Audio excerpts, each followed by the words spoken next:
नमस्कार बच्चों, कैसे हैं आप सब। तो बच्चों, आपको पता है कि हमारा पाठ 8 हमारे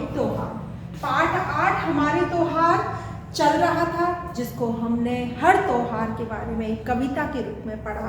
होली, दिवाली, ईद, गुरुपूरब, क्रिसमस, किस तरीके से हमने हिंदुओं के सभी त्योहारों के बारे में बहुत अच्छे से पढ़ा। हम त्योहार पे क्या क्या करते हैं, क्या क्या खाते हैं, क्या पहनते हैं, क्या सजाते हैं, सबके बारे में हमने पढ़ा। आज मैं उसी पाठ से आपको मैंने आपके लिए लाइनें लिखी हैं, तो ये मैं आपको करा रही हूँ आज वर्कशीट। ये आपकी वर्कशीट है चैप्टर 8 की वर्कशीट है ये आपकी, जो मैं आपको कराने जा रही हूँ। आप इन लाइनों को समझेंगे, पहले हम इन लाइनों को पढ़ेंगे, उसके बाद हम इन लाइनों को समझेंगे और उसके बाद इन लाइनों से बनाए हुए कुछ प्रश्नों के उत्तर हम देंगे। तो चलिए हम इन लाइनों को पढ़ते हैं। ये सारी त्योहारों के ऊपर ही लाइन है। उसी पाठ में से मैंने आपको एक अलग से पैराग्राफ बनाया है, नया है।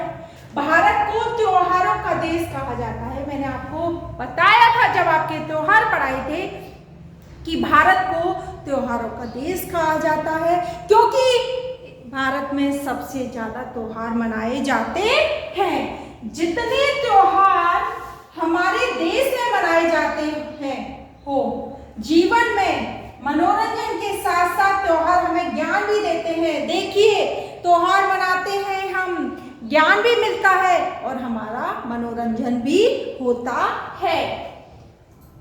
देश के सभी नागरिक इन त्योहारों को बड़ी धूमधाम से और बिना किसी भेदभाव के मनाते हैं। कोई भी भेदभाव नहीं करता, ना किसी जाति का, ना किसी कलर का, ना किसी रंग का, गोरे काले का।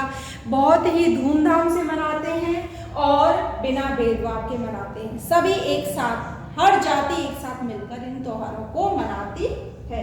अनेकता में एकता की झलक खास तौर पर त्योहारों के मौके पर देखने को मिलती है। अनेकता में एकता यानी सब गुट हो जाते एक साथ, कि कोई अलग अलग नहीं है, सब में एकता होती है, सब एक साथ गुट मिला के और इन त्योहारों को मनाते हैं। किसी में भी भेदभाव वाली भावना रहती ही नहीं है।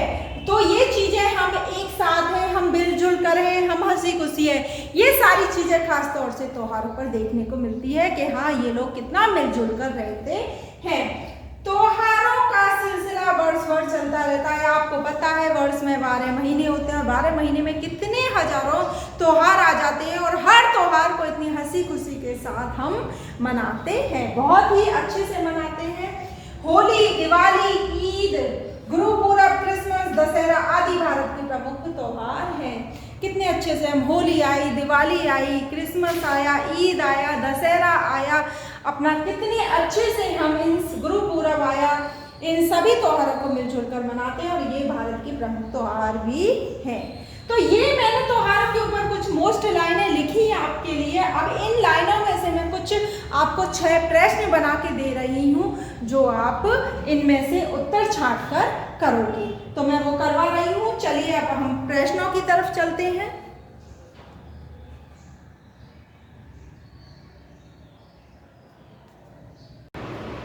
पैराग्राफ के बाद आते हैं अब हम प्रश्न पर। तो अपना का प्रश्न है, भारत को किस तरह का देश कहा जाता है। अभी मैंने कुछ लाइनें पढ़ाई थी जिसमें लिखा हुआ था कि भारत को त्योहारों का देश कहा जाता है। भारत को त्योहारों का देश कहा जाता है। अभी मैंने आपको कुछ लाइनें पढ़ाई थी जिसमें लिखा हुआ था कि भारत को त्योहारों का देश कहा जाता है। प्रश्न नंबर ख, त्योहार मनोरंजन के अतिरिक्त हमें और क्या देते हैं। हमने एक लाइन पढ़ी थी कि त्योहार हमें मनोरंजन के साथ साथ ज्ञान भी देते हैं। तो त्योहार मनोरंजन के अतिरिक्त हमें ज्ञान भी देते हैं।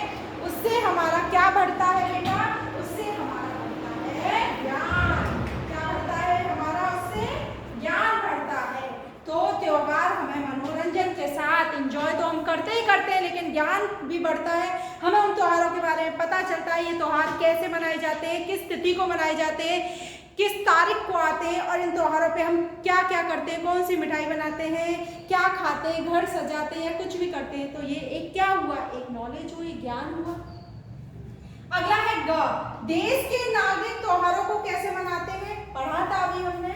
देश के नागरिक त्योहारों को बड़ी धूमधाम से और बिना किसी भेदभाव के मनाते हैं, बड़ी धूमधाम से मनाते हैं और सारे भेदभाव को मिटा के मनाते हैं। कोई भी जाति वाति का, किसी भी रंग का कोई भी भेद नहीं रखते हैं कि ये गोरा है, काला है, हम गोरे ये काला है, या हम पंडित हैं ये हम ब्राह्मण हैं तो ये क्षत्रिय है। मतलब किसी भी तरीके से किसी भी जाति का भेदभाव नहीं करते हैं। अगला है प्रश्न घ, भारत में अनेकता में एकता की झलक कब देखने को मिलती है, कब मिलता है कि कितनी अनेकता में एकता है, कब मिलती है। वेरी गुड बेटा, भारत में अनेकता में एकता की झलक त्योहारों के मौके पर देखने को मिलती है। ये चीजें त्योहारों पे पता चलती है कि देखो सब एक साथ है, एक साथ मिलकर सभी त्योहार मना रहे हैं। अगले प्रश्न पर आते हैं, प्रश्न नंबर ड। अब आते हैं हम अपने प्रश्न नंबर ड। त्योहारों का सिलसिला कब तक चलता है। अभी हमने पढ़ा था अपने पैराग्राफ में कि त्योहारों का सिलसिला कब तक चलता है। तो त्योहारों का सिलसिला वर्ष भर चलता है। आपको पता है वर्ष में 12 महीने होते हैं, 12 महीने हमारे कितने सारे त्योहार आते हैं और ये त्योहार हमारे चलते रहते हैं, हम मनाते हैं हंसी खुशी धूमधाम से मनोरंजन के साथ। जो हमें ये सारे त्योहार वर्ष भर जितने भी त्योहार आते हैं ये सब हमें क्या देते हैं, मनोरंजन के साथ ज्ञान भी देते हैं। अब है हमारा प्रश्न नंबर 4, हमारे देश के प्रमुख त्योहार कौन कौन से हैं। तो अभी हमने पैराग्राफ में पढ़ा था कि हमारे देश के प्रमुख त्योहार होली, दिवाली, ईद, गुरुपूरब, क्रिसमस, दशहरा आदि हैं। ये सारे त्योहार हमारे प्रमुख हैं, होली, दिवाली, ईद, गुरुपूरब, क्रिसमस, दशहरा आदि। इन सब त्योहारों के बारे में हमने पढ़ा कि इस त्योहारों को कैसे मनाते हैं, क्या बनाते हैं, क्या खाते हैं, क्या करते हैं। हमने इन सारे त्योहारों को बहुत अच्छी तरीके से पढ़ा है, समझा है। आप भी जो मैंने अभी आपको कुछ लाइनें पढ़ाई थी उनको पहले पढ़ोगे, समझोगे और उसके बाद दिए हुए 6 प्रश्न जो मैंने दिए हैं वो आप सुंदर सुंदर लेख में कॉपी में करोगे। अगली क्लास में अगले पाठ के साथ मिलते हैं।